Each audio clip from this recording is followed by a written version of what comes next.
આ ગુજરાતનું એવું પ્રાણી છે કે જેને કોઈ ના ઓળખતું હોય ને એવું તો બને જ નહીં. અને મેડમ આજે સવારમાં આવી ગયા છે ઘરે. રીલ્સના ચક્કરમાં મેં દર્શિકાને મારી દીધી સાચે ઝાપટ, કેમ કે આમ તો મોકો ના મળે. પછી અમે બે પહોંચી ગયા પાર્લર, કેમ કે આજે બહુ બધા વિડીયોઝ બનાવવાના હતા સલૂનના.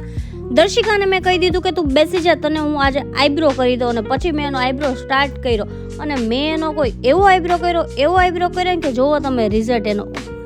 પછી કોઈ ગાઈસ પાર્લરમાં બહુ બધા વિડીયો બનાવીને હું પાર્થિક ને દર્શિકા અમે લોકો નીકળી ગયા વિલિંગ ડેમ સાઈડ જવા માટે, કેમ કે હું ઘણા ટાઈમથી નહોતી ગઈ ને એ નહોતી ગઈ ને પહોંચીને જુઓ અહીંયા બી અમે અમારા નાટક ચાલુ કરી દીધા. બહુ બધી રીલ્સ બનાવી, પછી બહુ ભૂખ લાગી હતી એટલે અમે લોકો નીકળી ગયા ભવનાથ સાઈડ જવા માટે ને આવી ગયા ટી પોસ્ટ, જેનો નજારો તમે જોઈ શકો છો. પછી વિચાર્યું કે ભાઈ આજે અમારે ટ્યુઝડે છે તો શું ખાવું એમ. પછી અમે ફાઇનલી ફ્રેન્ચ ફ્રાઈસ એન્ડ સાબુદાણાના વડા ઓર્ડર કર્યા અને બહુ બધું જમી લીધું. અને પછી અમે લોકો નીકળી ગયા ઘર તરફ જવા માટે.